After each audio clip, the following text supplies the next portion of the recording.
বর্তমান ইউনূস সরকারের যে কলঙ্ক রয়েছে, যে পরাজয় রয়েছে, যে ব্যর্থতা রয়েছে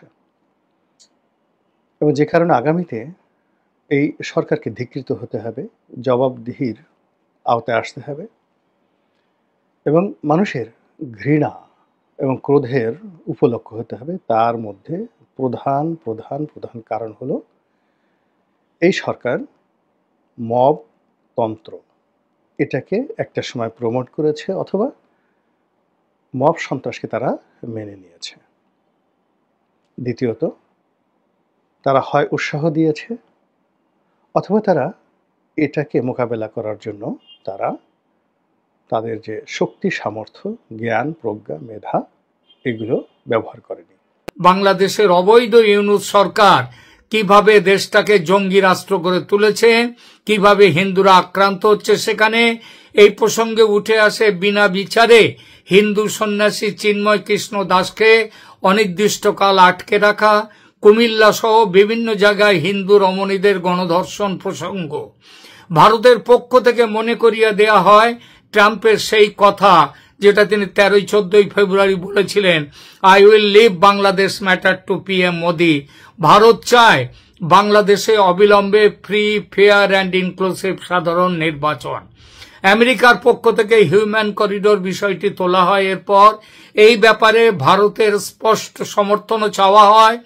ভারত স্পষ্টভাবে জানিয়ে দেয় এটা সে দেশের অভ্যন্তরীণ বিষয়, তবে সিদ্ধান্ত নেওয়ার ক্ষমতা একমাত্র আছে বাংলাদেশের নির্বাচিত বৈধ সরকারের, ইউনূসের অনির্বাচিত অবৈধ সরকারের নয়, এবং আমেরিকাও সেটা মেনে নেয়।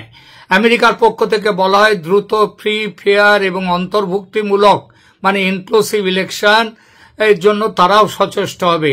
শুধু এই নয়, পিটার হেগসেথ আরও বলেছেন দক্ষিণ এশিয়ার জিওপলিটিক্স নির্ধারণে দক্ষিণ এশিয়ার ব্যাপারে ভারত আমেরিকা একযোগে কাজ করবে। এই প্রেক্ষিতগুলো বিবেচনা করলে এটা বলা যায় ট্রাম্প সাহেব বুঝেছেন ভারতের গুরুত্ব, এটাও বুঝেছেন ভয় দেখিয়ে ভারতকে চেপে রাখা যাবে না, সুতরাং শেষ পর্যন্ত সন্ধির পথে হাঁটছেন। এটা এক অর্থে কিন্তু মহান শক্তিধর দেশ হলেও আমেরিকার পরাজয় এবং অনেক কম শক্তির দেশ হলেও ভারতের নরেন্দ্র মোদীর রাজনীতির জয়। আর এই সন্ধির পথ ধরে বাংলাদেশের মুক্তির আলো ক্রমশ স্পষ্টতর হয়ে উঠছে। আশা করাই যেতে পারে বাংলাদেশে এই বছরেই নির্বাচন হবে এবং আওয়ামী লীগ অংশ নেবে সেই নির্বাচনে। এ ব্যাপারে ভারতের সঙ্গে আমেরিকার সমস্ত চুক্তি এবং সেই চুক্তিতে সবগুলো বিষয় খুব শীঘ্রই উঠে আসবে। ভারতের প্রতিরক্ষা মন্ত্রী রাজনাথ সিং কয়েকদিনের মধ্যেই তিনি আমেরিকা যাচ্ছেন, আমেরিকায় এই চুক্তি স্বাক্ষর করবার জন্য। সুতরাং স্পষ্টভাবে বলা যায় আজ আমেরিকা যে রাজনীতি নিয়ে বাংলাদেশে চলছে সে রাজনীতির পরিবর্তন আমেরিকাকে করতে হচ্ছে এবং ভারত বাংলাদেশের ব্যাপারে তার যা বক্তব্য সেই বক্তব্য ক্রমশ প্রতিষ্ঠিত হচ্ছে। এইগুলো কি আইনের শাসন? যা কিছু চলছে এনসিপি বা জাতীয় নাগরিক পার্টি বা বৈষম্যবিরোধী ছাত্র আন্দোলনের নেতারা যা কিছু করছে সেগুলো আইনের শাসন, নাকি আইনকে চরমভাবে বৃদ্ধাঙ্গুলি দেখিয়ে মানুষকে একটা আতঙ্কের মধ্যে রেখে তারা যা ইচ্ছে তাই করতে চাইছে? এবং সেটিকেই সমর্থন করছেন মাহফুজ আলম। তিনি বলছেন কত অদ্ভুতভাবে এগুলোকে জাস্টিফাই করার চেষ্টা, যে মব এই দেশে প্রথম সৃষ্টি হয়েছিল বিহারি জনগোষ্ঠীর উপরে, তারপরে মব হয়েছে ছাত্র, তরুণ, মুক্তিযোদ্ধা এবং মুজিববাদ বিরোধীদের উপরে। বাংলাদেশের প্রতিষ্ঠিত রাজনৈতিক দলগুলোর সরাসরি ইন্ধনে গত 53 বছর মব হয়েছে ধর্মীয় সংখ্যালঘুদের উপরে। মবের ডেফিনেশন স্ট্রেচ করলে তথাকথিত জনতার আদালত, জনতার মঞ্চ 96, 28 অক্টোবরও। আচ্ছা, শাহবাগ সবই মব জাস্টিস, মব ভায়োলেন্স। একটা যুদ্ধ বিধ্বস্ত রাষ্ট্রে আইন শৃঙ্খলা ইনস্টল করার সবচেয়ে বড় যে চ্যালেঞ্জ ছিল 71-এর পরে, সেটিকে তিনি এক্সাম্পল হিসেবে নিয়ে এসে এখনকার মবকে তিনি জাস্টিফাই করার চেষ্টা করছেন।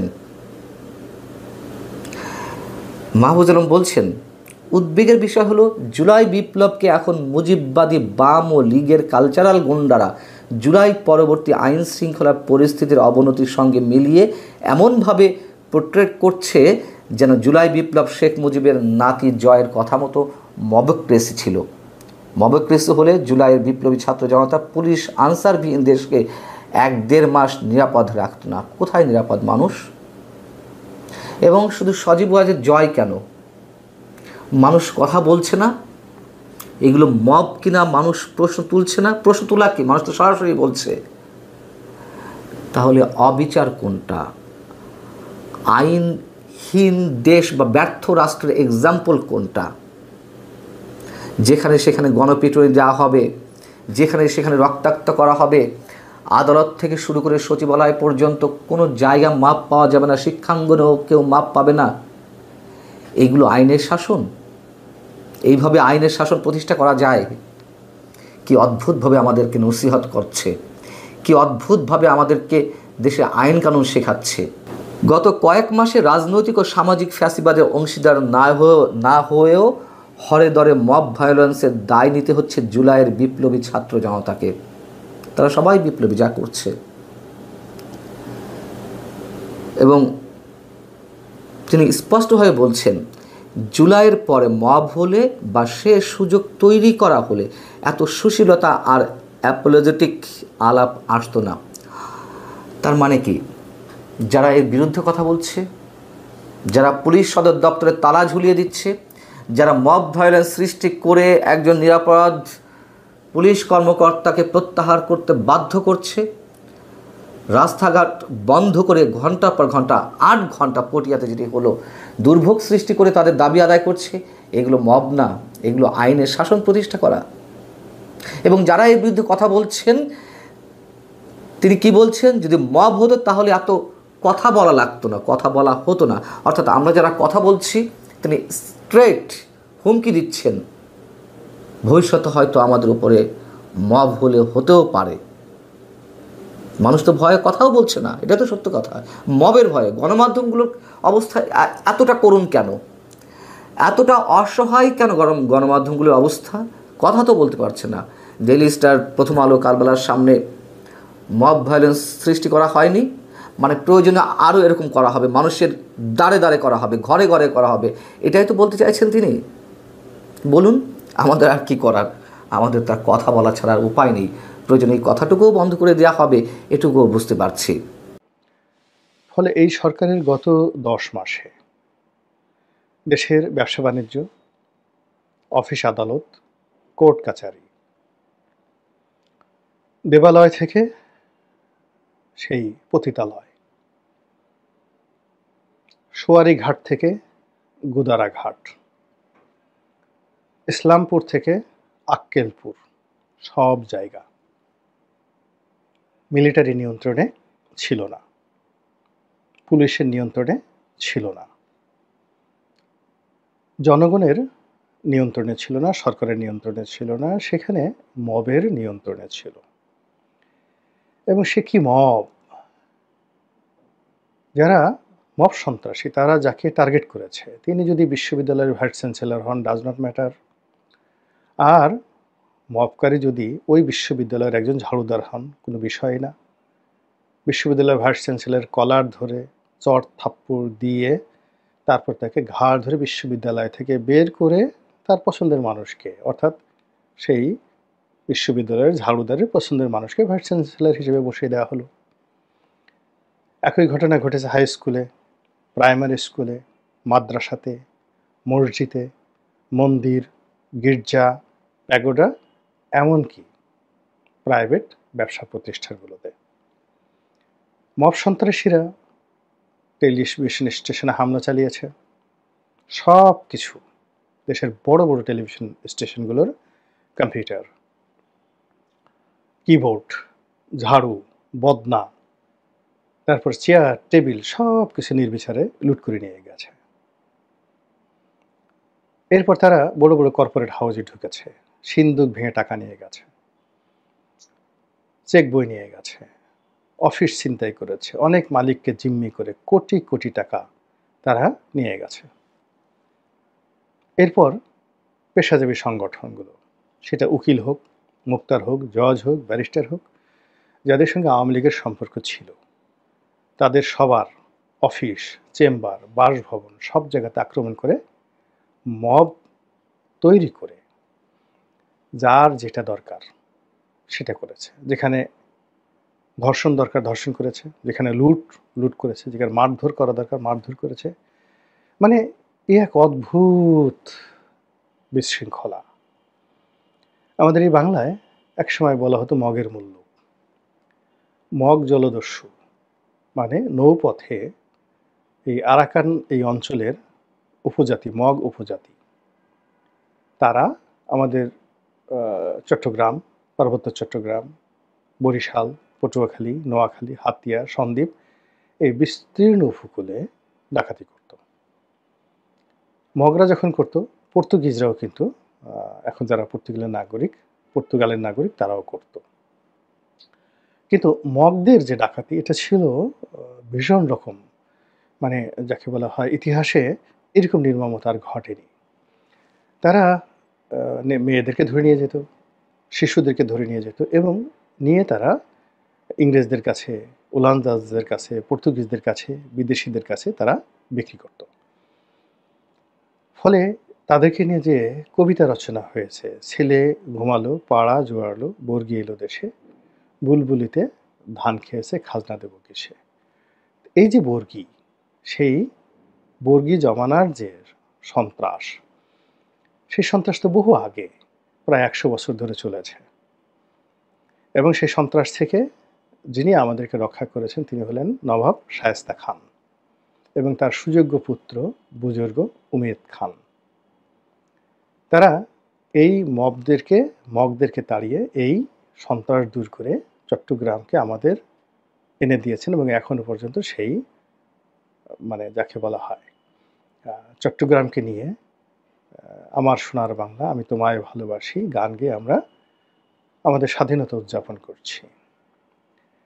কিন্তু সেই বাংলায়, শায়েস্তা খানের বাংলায়, সেই মীর জুমলার বাংলায়, সেই বুজুর্গ উমেদ খানের বাংলায় হঠাৎ করে আবার এই কোন মগ আসলো, এ কোন মব সন্ত্রাস শুরু হলো।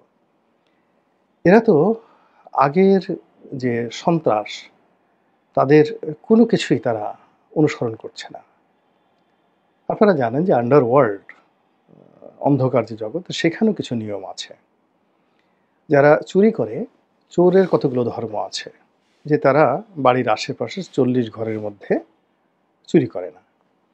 বা যারা ডাকাত তারা আর একটু ধর্মপরায়ণ, তারা নিজ গ্রামে কখনো ডাকাতি করে না, ভিন্ন গ্রামে গিয়ে তারা ডাকাতি করে। এবং তাদের আরও একটা আগে ছিল, সেটা হলো তারা সাধারণত বর্ষাকালে ডাকাতি করত, এর বাইরে তারা ডাকাতি করতো না। কিন্তু এখন কি হলো, এই যে ডাকাতি, এই যে লুটপাট, এই যে সন্ত্রাস, এতে কোনো নিয়ম নাই। এবং এই মানে সন্ত্রাস দমন করার জন্য আমাদের বুজুর্গ উমেদ খান নাই, শায়েস্তা খান নাই। আমরা কি অবস্থায় পড়লাম? গত 10 মাস ধরে পুলিশের আইজি কত বড় বড় কথা বললেন, তারপর ঢাকা মেট্রোপলিটন পুলিশের কমিশনার কত সুন্দর কথা বললেন, স্বয়ং ডক্টর মোহাম্মদ ইউনূস, তার ফেরেশতার মতো সঙ্গী সাথীরা কত সুন্দর সুন্দর কথা বললেন, বাংলাদেশে মব আর করতে দেয়া হবে না। তারপর আমাদের সেনাপ্রধান তিনিও বললেন যে বরদাস্ত করা হবে না। এবং সেনাপ্রধান যে ভাষায় কথা বললেন, আমার কাছে তো মনে হলো যে সেনাপ্রধানের সেই বক্তব্য শোনার পর যারা মব সন্ত্রাসী, ওই দিনই তাদের কিডনি গলে পানি হয়ে গেছে এবং তাদের অন্ডকোষ ভয়ে সেই পেটের মধ্যে ঢুকে গেছে। তারা আর জিন্দিগিতে সেই মব করতে সাহস পাবে না, বরং তারা এখন হাসপাতালে যাবে, গিয়ে ওই যে ভয়ে যে তাদের অন্ডকোষ বিচি তাদের যে পেটের মধ্যে ঢুকে গেছে ওটা এখন বের করে আনার জন্য তারা চেষ্টা করবে। কিন্তু একই এই যে 2024 সনের জুলাই আগস্টের যে বিপ্লব, সেই বিপ্লবের পর যে মব সন্ত্রাস, সেটা এসে 1 বছর পর 2025 সনের জুলাইতে এসে মনে হলো যেন মানে সুদে আসলে ঝাঁপিয়ে পড়েছে। আপনারা দেখেছেন যে অনেকগুলো থানা, সে থানায় যারা কর্মকর্তা রয়েছেন যারা ভুক্তভোগী তারাই বলতে পারেন। যে খবরগুলো সামনে এসেছে সেটা হলো এই মব সন্ত্রাসীরা তারা খুলনা মহানগরের যিনি পুলিশের প্রধান, মেট্রোপলিটন পুলিশ কমিশনার, তার কার্যালয়ে তালা লাগিয়ে দিয়েছে। বলছে এই পুলিশ কর্মকর্তা এখানে থাকতে পারবে না। সর্বশেষ চট্টগ্রামের পটিয়া থানাতে একজন নিরপরাধ ব্যক্তিকে বলা হলো যে এ আওয়ামী লীগ করে, তাকে পুলিশে দেওয়া হোক। পুলিশ যখন তাকে রাখতে চাইল না, তখন মবকারীরা সেখানে পুলিশের সাথে লেগে গেল, সংঘর্ষ হলো এবং মবের যারা অধিকর্তা, মবের যারা ত্রাণকর্তা এবং মবের যারা কমান্ডার ইন চিফ এবং মবের যারা প্যাট্রন এবং মব রেজিমেন্ট যারা পরিচালনা করেন, সে সকল, মানে মবকে যদি আপনি একটা আর্মির সঙ্গে তুলনা করেন